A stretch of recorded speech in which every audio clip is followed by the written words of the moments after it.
Ini kelihatannya kayak tablet 13 inch biasa, tapi jangan salah, tablet ini bisa lebih kenceng dari PC kalian di rumah. Di waktu yang sama, efisiensinya menang telak dibanding edisi sebelumnya.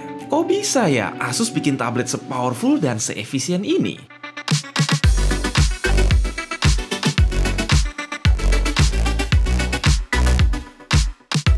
ROG Flow Z13, buat yang belum kenal, sampai sekarang adalah satu-satunya lini tablet gaming 2-in-1 detachable di dunia yang performanya boleh diadu sama laptop gaming mainstream. Buat yang udah kenal, desain ala-ala cyberpunk dari tablet ini sih nggak jauh beda ya dibanding Flow Z13 tahun-tahun sebelumnya. Masih punya integrated kickstand multi-angle yang sangat mirip Microsoft Surface dan Aura Sync light bar juga. Cuma nambah tebel dikit banget dibanding Flow Z13 keluaran 2023. Seluruh bodi tabletnya terbuat dari aluminium CNC yang sangat solid, keyboard covernya pun kami bisa bilang sebagai salah satu yang paling nyaman. Asus kalau udah bikin produk ROG kelas premium, terbukti nggak main-main. Tidak berubah dari tahun lalu, Asus juga menyematkan kamera 13 MP di belakang dan webcam 5 MP sekaligus IR scanner buat Windows Hello. Well, karena ini tablet, tentu salah satu aspek terpenting ya layar. Touchscreen-nya berukuran 13 inch, sebuah ROG Nebula display alias panel AVA yang setara IPS, beresolusi 2.5K dengan refresh rate sampai 180Hz. sRGB dan DCI-P3-nya pun juga udah perfect, ditambah label Dolby Vision HDR dan bahkan Pantone validated. Membuat ini salah satu screen pentolan ROG di kelasannya, baik sebagai tablet maupun laptop gaming. Sekali lagi, ini adalah tablet detachable yang bisa dicopot pasang keyboardnya. Layout keyboardnya ini ROG banget dan ada backlit RGB satu zona. Stylus standard flow dan ZenBook Flip sudah di-include dalam box, which akan kita senggol lagi di bagian pengalaman. Meski ini tablet, bukan alasan buat Asus untuk sekedar ngasih port USB-C.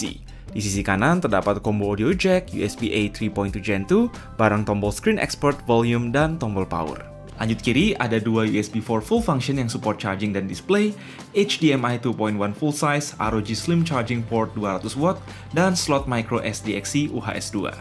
Udah nggak ada lagi port XG Mobile dedicated, toh IGP udah kencang banget dan XG Mobile generasi baru udah support USB 4.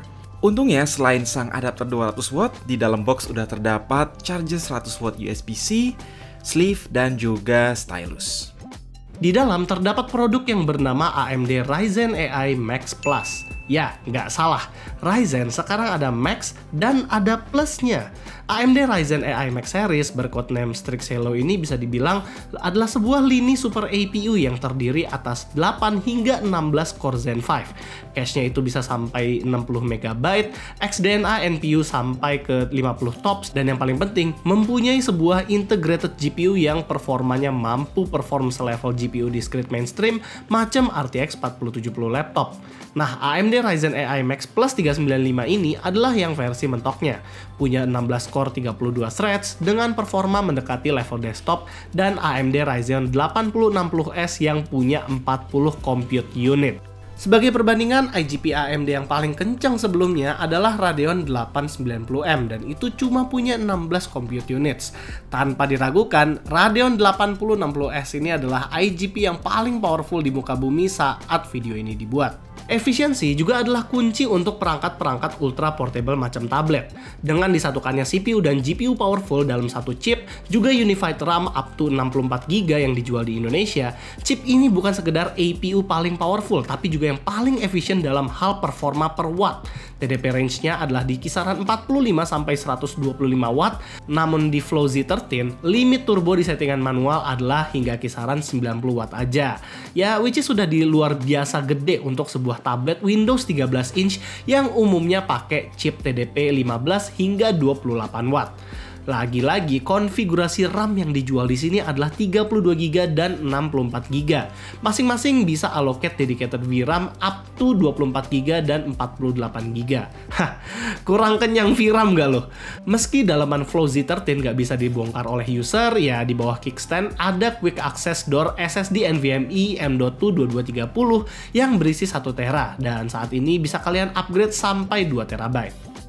Nah, sekarang saatnya kita membuktikan apakah klaim performa AMD yang membagongkan itu memang benar adanya atau hanya di atas kertas. Di Cinebench kita bisa lihat bahwa performa dari AMD Ryzen AI Max Plus ini tidak main-main ya. Lompatannya itu jauh banget kalau dibandingin sama Core i9 Gen 13 di Flow Z13 keluaran 2023. Performa grafiksnya juga tidak main-main mau di synthetic benchmark ataupun saat produktivitas. Di tes Blender, CPU dan GPU juga sudah bersaing lawan laptop gaming tipikal dengan RTX 4060 atau 4070. Soal render video 4K Premiere Pro nih yang juga semakin mantap. Ini bisa bersaing dengan laptop-laptop gaming dengan RTX 4060. Performanya saat tidak dicolok juga masih bagus loh. Membuat ini adalah sebuah tablet yang portable tapi juga masih bisa bawa performa yang nampol. Kita pun tes beberapa game, tapi kayaknya nggak lucu ya kalau kita tesnya game yang ringan doang. Jadi kita tes lah Cyberpunk 2077 dengan setting ultra di resolusi 2K dengan frame generation on. Ternyata itu masih mendapatkan 90 FPS. Lalu Hogwarts Legacy juga bisa 2K ultra, tapi mepet-mepet 60 FPS. Horizon Zero Dawn juga dapat 60 FPS-an di resolusi yang sama, bahkan Black Myth Wukong aja bisa dapat 80 FPS loh. Nggak memungkiri kalau ini adalah tablet yang super powerful bahkan dibanding sama laptop berdiscrete graphic. Apalagi VRAM di laptop ini bisa di-adjust di Armoury Crate-nya, membuat VRAM di laptopnya itu bisa mentok sampai 48GB kalau RAM-nya udah 64GB. Tentunya variabel VRAM ini adalah berkat fitur variable graphics memory dari AMD yang bisa diubah-ubah secara manual. Buat mengantisipasi panas, Flow Z13 2025 menggunakan dual fan dengan lightweight vapor chamber untuk mendinginkan CPU-nya. Dan ternyata, saat full load CPU-nya itu hanya mentok di 86 derajat aja, dimana stabilnya itu di 80 derajat. Itu karena dia juga hanya mengambil daya sekitar 85 watt itu sekali, dan lebih konstan di 70-60 watt. Sama juga saat Cinebench, suhunya cuma mentok di 88 derajat itu sekali, dan stabilnya di 82-84 derajat.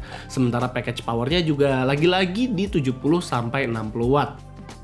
Teruntuk seorang power user, kami ngerti banget kenapa Flow Z13 ini gokil dan unik, banyak dilirik sama power user dan creator yang mobilitasnya tinggi. Bayangin aja, kalian bisa punya performa layaknya laptop gaming berat di form factor modular sekecil ini. Apalagi ini adalah sebuah tablet yang sedikit berat, tapi relatif adem dipakai sambil full load, selama dipegangnya di bezel. Actually, mau ditaruh pangkuan pun berkat kickstand multi-angle, panasnya nggak akan terlalu berasa.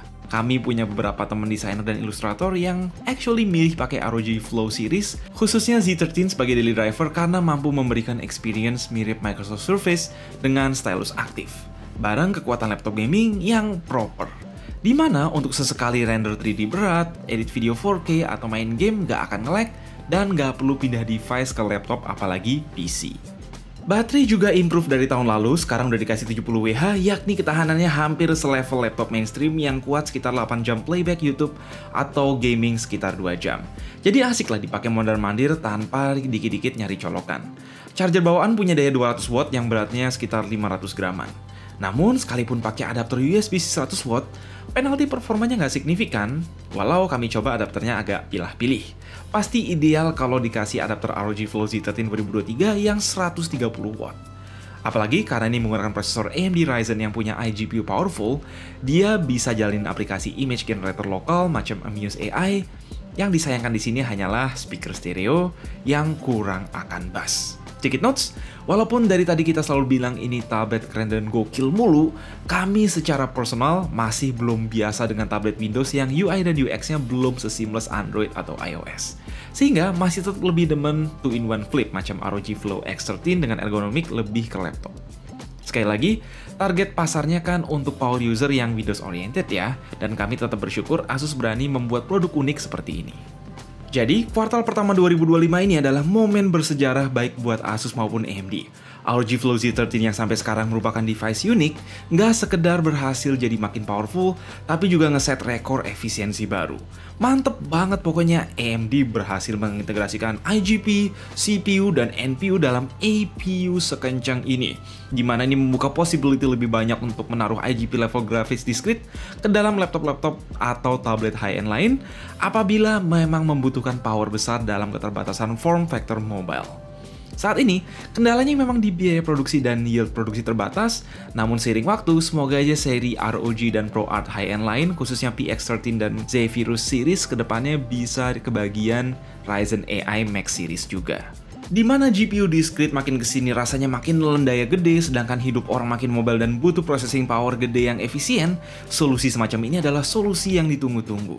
Kesimpulannya, kami excited banget dengan masa depan APU super powerful berdasarkan pengalaman singkat dengan ROG Flow Z13 2025. Apakah di antara kalian ada juga yang jatuh cinta terhadap form factor dan kemampuan ROG Flow Z13 terbaru ini? Please banget mending di komentar. Jangan lupa like dan share. Sekian dari kami, Mike dan Rizky. Stay safe, stay healthy.